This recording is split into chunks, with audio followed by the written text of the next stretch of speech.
Hello. Hello. Oh dear, hello. You right? Oh dear, have you got a bit of a cold, Joe? I've got a bit of a cold. You've got a bit of a cough. Yeah. David, any ailments? No, I just keep going. Or stoic to the end? Yeah, Stoic to the end. No complaints from me. You just keep going. I think because you don't listen. Yeah, I know. Pastoral compassion from your colleagues. I didn't know that. Just to show it, 3 candles. Oh, 3 candles. 3 candles. I'm not blown, mate, 'cause I'm always frightened I set fire to something. So I was always worried about the tinsel crown at Peter because it just is a fire hazard waiting to happen. Well, I didn't make one. Do you remember during lockdown? I made that the tinsel, thing you hang up with the coat hangers. But Jane found it the other day. She preserved it, and we've got the little copper. Do you remember? I put little silver stars on it. I thought it was very fitting for this year. Following it is follow the star. So there we are. So anyway, but we're still in Advent. It's felt a long Advent. We're only halfway through. Well, a bit more than halfway. Yeah. Advent 3 this week. Yeah, as I said in school assembly, though, this year is the longest possible Advent. It is. It's very true. Last week, Chris, I remember. I said it last week, did I? You tell us last week. Well, on Sunday, I was pre-Advent at Blackdown. You went back in time. We travelled backwards to stir up Sunday. We had the first and inaugural Christmas pudding service. And amongst the joviality and the attempts to break the ice cold butter in the bowl, we did pray well as well. And then we lit up the Christmas tree outside. It's going to challenge Oxford Street, I tell you, for magnificence. Yeah, it was good fun. It was good fun. I haven't seen many homes decorated this year. I would imagine it's all to do with the cost of living. No. I've hardly seen a single one. No cost of living crisis as you drive into Mapperton, you believe me. Oh, is that? Oh, perhaps I've just driven the wrong way. No cost of living crisis. I did raise that at the meeting last night at the school. Okay. No That's cost. fine. Yeah, no. Lots of things going on. Yeah. Is the giant dog there? I haven't been far enough. I should be going farther up there to do a funeral visit later. So I shall see if the dog is there. Yeah. Just for those who don't know, and Chris particularly, because he doesn't travel to these foreign parts very often, there is in Mosterton every year a giant dog with a Father Christmas hat on somebody's front lawn with a big nose. I must go check. Yeah. He wasn't. I've been to the gym. I've only been to the gym once before I got felled by the lady, and I didn't notice him at stupid o'clock on Tuesday. But and I haven't seen the monkeys in the monkey puzzle tree yet. Oh no, I haven't seen them either. I haven't seen them. So I shall be keeping a look at Mosterton. Come on, up your game, Mosterton. Up your game. Oh, no Advent windows this year either. We've had 2 years of them, and they were lovely. They were really a lockdown thing, but they were gorgeous. I loved them last year. Well, I love going round in the dark, spotting them. People could have arrested me for going around in the dark looking at people's windows, but I escaped it. So there we are. Well, that takes us beautifully back to our Advent themes of darkness and light. So, Chris, do you want to read? I'll read. We'll have our pause first. Sorry.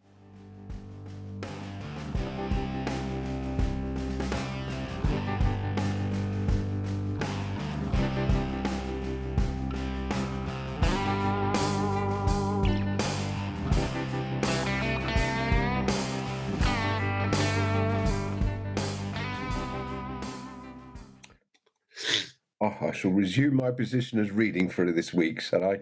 Thank you. Matthew chapter 11. When John heard in prison what the Messiah was doing, he sent word by his disciples and said to him, "Are you the one who is to come, or are we to wait for another?"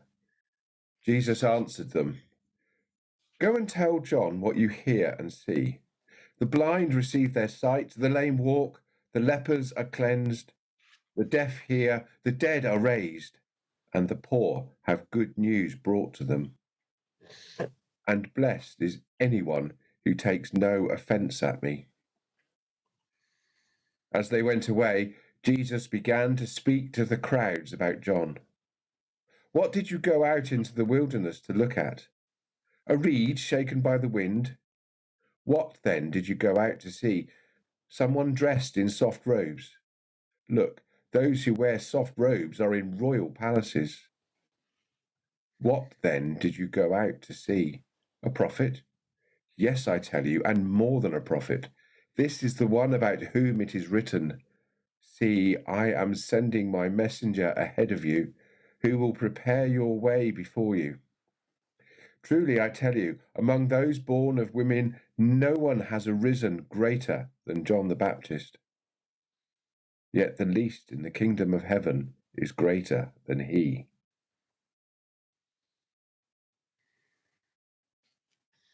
Ooh. It's a game of two halves, this story, this bit of Matthew. Mhm. Anyone else got, go tell everyone the news of the kingdom of God has come? No. No. That was a very rough singing of a very nice hymn by the Lurgid, Reverend Neely. When she's better, it sounds a lot better. But on this occasion, it wasn't her best performance. Right. But it's a lovely song. It is. I mean, I feel sorry for John the Baptist, don't you? Really? I mean, he gets. First of all, we have to suffer him 2 weeks running. But he's been put in prison for upsetting the king for what he's saying. Mm. And now the person who he's been saying he's coming, he's starting to doubt him. And No, Jesus isn't doubting him. Questioning some of the things he's saying. No, I don't think that's true. I think it's the other way around. John's questioning whether he's done the right thing. Well, I don't blame him, don't you? I mean, he's in prison for supporting. That's going to make you doubt it, isn't it? Think, well, hang on, did I do the right thing? Yeah. That's good. Here I am, about to be decapitated. I got a puppy pulling on my hand. That's why I'm not standing sitting still. Well, thank you, Chris. Just what we all needed to know. What class performance this is of Rev Chat. It is terrible singing, puppy interrupting play. Play. Yeah, exactly. I think that I think both of these two readings are rather strange, aren't they? We're reading an Advent. Yeah, we're preparing for the birth of Jesus. Mm. And both of these readings, Jesus is already 30 years old. It's true. That's very good, Chris. Yeah, very good. There you go. Look, there's the toy that Maisie's playing with. Oh. Thank you. Hello. I think the viewer would rather see Maisie than a toy. Oh, there we are. It's a bear. We only had a bear's bottom. Yeah. Anyway, it's all going terribly pants, this. Right, go on, move on. Talking about bottoms, yes, it is going pants. You're quite right. However, let's try and bring some decorum back into this, dear viewer. Yep. You're quite right, Chris. It is all rather strange, isn't it? Claiming the good news that Jesus is coming, and there he is, 30 years old. Yeah, but it's not strange, is it? Because it's preparing us for the beginning of Jesus' spiritual ministry, far more than just the birth of a physical person. Exactly. There has to be a good point to it. Yeah, I did have to question the teaching that he's given to some of our children at school the other day when asking at the senior school what Advent meant, and a child who'd just come up from the primary school, where responsibility for teaching is handed on to somebody else other than me, actually said, "Oh, Advent's all about Advent calendars." So I'm not quite sure, but I did assume, but yes, it's about counting down, and that's really what all these readings are leading us to. Counting down to what, Chris? Oh, the Christmas. Thank you. Yes, another question I received. Further challenge. Who's coming? Further challenge of the teaching of the team vicar will have to be questioned at some point. But no, it is very, very good. But it's back to this. I like the bit about soft robes. I talked about John the Baptist last week about him he wasn't fluffy in his preaching in any way. He was pretty harsh, talking about the scribes and Pharisees being brood of vipers, and how that we don't often consider the sort of harsh element of judgment and what that might mean for us. And then it's great here when Jesus is saying, who did you go out to see? Someone dressed in soft robes. The people in soft robes are in palaces. This is somebody who's living on the edge and on the kind of the harshness of life, and he knows much more. Hard robes. It's hard robes, yeah. No soft hoodies for him. Weren't we told that he was dressed in robes of camel's hair or something? Camel's with hair. a leather belt around his waist. Exactly. But it's that metaphorical imagery, isn't it? Of what do the people at the top know about the challenges of life in their soft robes, in their palaces? It's the people who are living on the edge who have a kind of really understanding of what life is about. And, and that's what Jesus does, doesn't he? He hangs around with people on the edge, that kind of ministry to the marginalised. But we've got a bit soft, of course, because as Chris reminded me 2 weeks ago, for John on Sunday, you're going to have a pink candle. Yeah, but the pink's not for John, is it? It's soft, though, isn't it? But, gets into a softy robe. It's a colour. How can a colour be soft? Oh, it's because it's girly. No, that's why. No, it is not girly. It is not. It's the softness comes. We wear purple for Advent because it's our penitential colour. Yeah. But in the middle of Advent, just as in the middle of Lent, we can tone our penitentialness just to gain a glimpse of the glory to come. Thank you, Chris. Relax a little bit. I knew we could rely on you. Nothing to do with being girly. No, I knew we could rely on you for this deep theological input into the discussion. Thank you, Chris. The other thing that interests me, just let's talk about God a bit more, is that Jesus, when John wants reassurance, Jesus sends the message of tell him what you've seen God do. And that's quite a good question for us, isn't it? What have you seen God do? Yeah. What is God active in the world doing now? And sometimes that's quite hard to answer, isn't it? But other times we might see that, we might see God at work through the compassion of a stranger, through caring, we were talking a bit before we went on air about funeral ministry, often see God at work in the compassion of funeral ministry. So where have we seen God at work this week? I think that's an interesting question, because often when things have been going awry at meetings and certainly in school governors meetings, I've always said, my role here is to ask where is God amongst all of this? And they don't want to hear that, do they? Lots of the times. Well, and also it runs the risk of being a question that's difficult to answer, because if you don't know God or don't recognise God, it's an odd question. It's like saying, I'm trying to think of, how can you see someone at work who you don't know or who feels invisible? But I guess we as Christians would say we see God at work when people are behaving in God-like ways, when the values of the kingdom are being enacted, or when odd, amazing miracles happen, which they sometimes do. Mm-hmm. Things that we can't attribute to our own explanations. That could well be God at work. Yeah. I mean, it can get quite hard, can't it? I mean, you listen to these words of Jesus. Go and tell John what you hear and see. The blind receive their sight, the lame walk, the lepers are cleansed, the deaf hear, the dead are raised, and the poor have good news brought to them. Mm. Well, the blind receiving their sight, our medical profession are pretty good at helping a lot of people. The lame walking, our medical profession is pretty good at that now. Lepers are cleansed, our medical profession is pretty good at that. The deaf hearing, our medical profession can do things for that. The dead are raised. Medical profession can't touch that one yet. No. And the poor have good news brought to them. Well, we'd like some good news for the poor, I think. Yes.